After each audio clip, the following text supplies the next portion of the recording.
Assalamualaikum warahmatullahi wabarakatuh. Waalaikumsalam warahmatullahi wabarakatuh. Bismillahirrahmanirrahim. Allahumma shalli ala Muhammad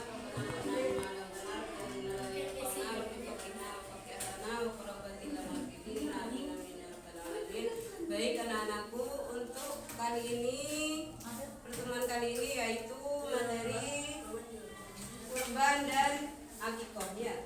Materi kurban dan akikoh yang mana guru sudah bentuk teman kalian untuk mempresentasikannya apa itu kurban dan apa itu akikoh ya.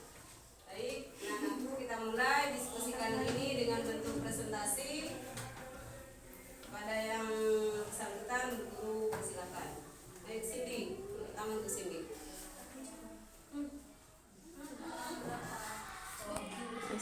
Pengertian kurban. Kurban menurut bahasa berasal dari kata korba, berarti dekat.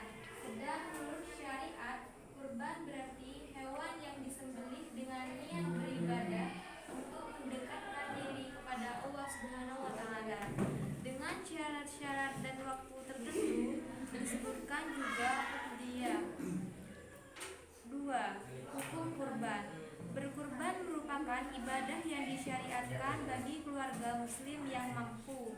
Firman Allah Subhanahu wa Ta'ala, Inna a'tainakal kautsar fasholli lirabbika wanhar, yang artinya adalah sesungguhnya kami telah memberikan kepadamu nikmat yang banyak, maka dirikanlah sholat karena Tuhanmu dan berkorbanlah.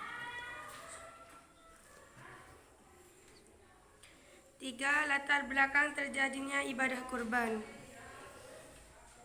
Di dalam Al-Quran telah terdokumentasikan secara nyata ketika Nabi Ibrahim alaihissalam bermimpi menyembelih putranya yang bernama Ismail alaihissalam sebagai persembahan kepada Allah Subhanahu wa Ta'ala.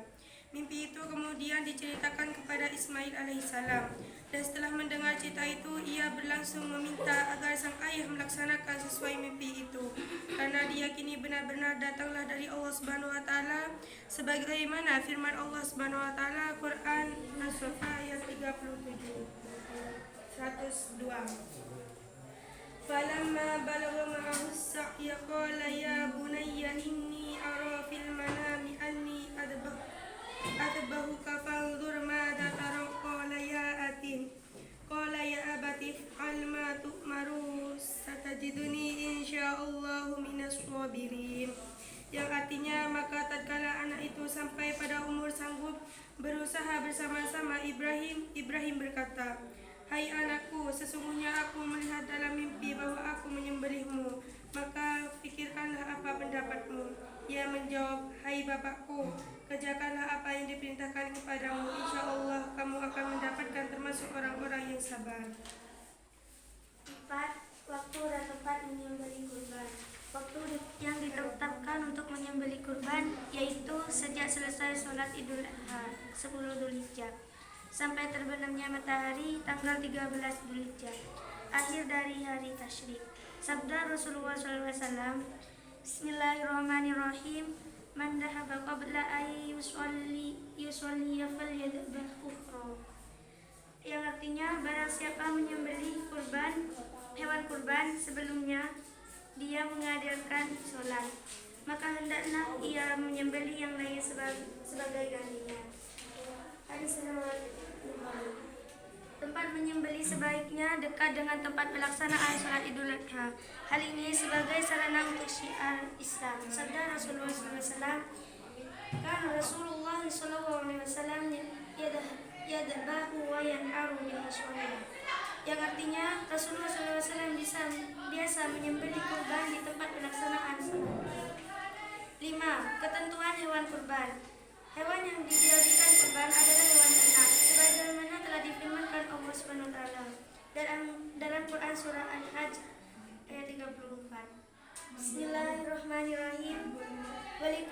Walikulli ummatin ja'alna mansakan yadkhulu ismallahi 'ala ma razaqahum min bahimatil an'am, yang artinya dan bagi tiap-tiap umat Summa telah kami syariatkan penyembelihan kurban supaya mereka menyebut nama Allah terhadap binatang ternak yang telah direzekikan Allah kepada mereka.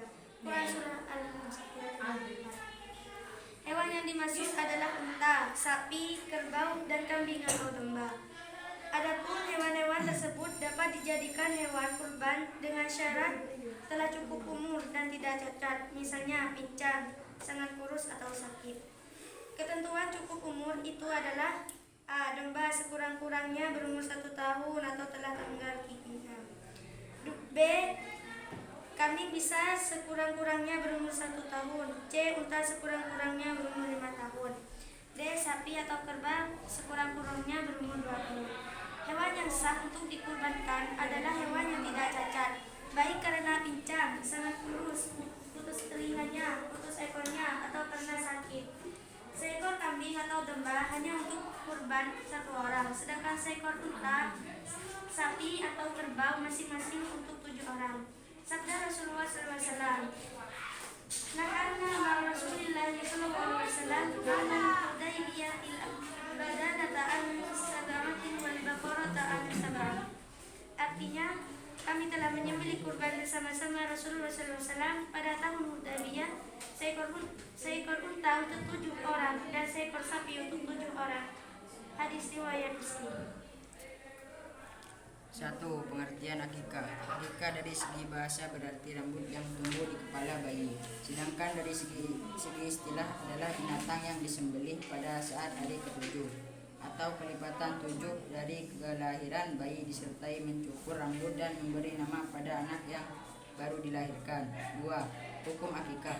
Akikah hukumnya sunnah bagi orang tua atau orang yang mempunyai kewajiban menanggung nafkah hidup si anak.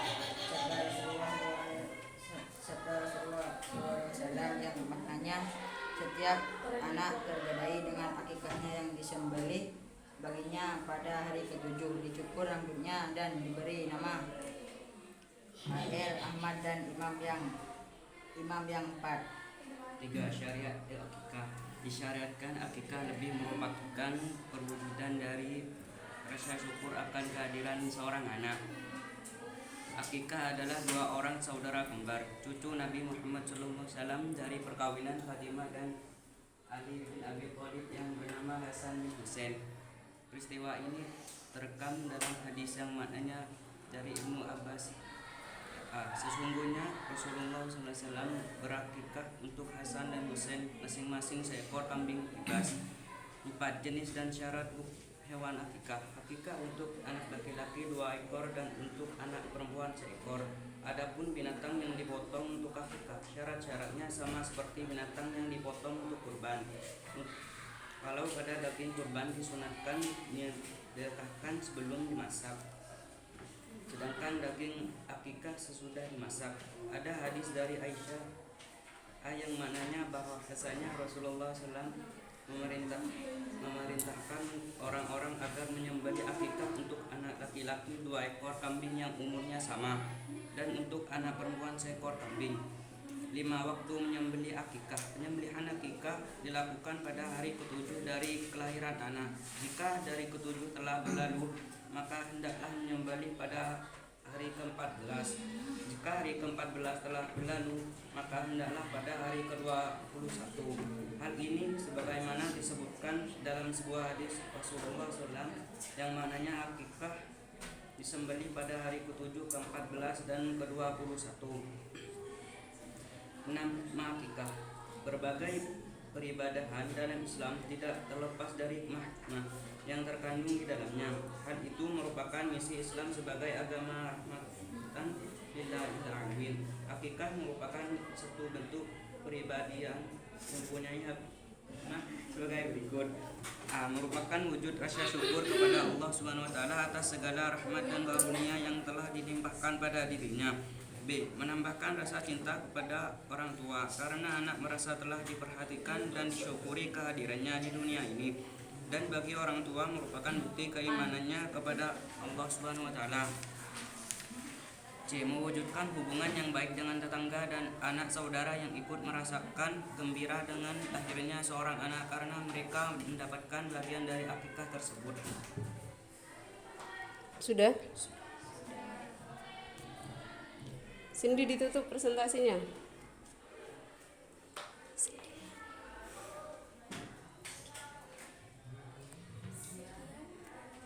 Ayo Cindy ditutup presentasinya ya, Pak, nutup presentasi.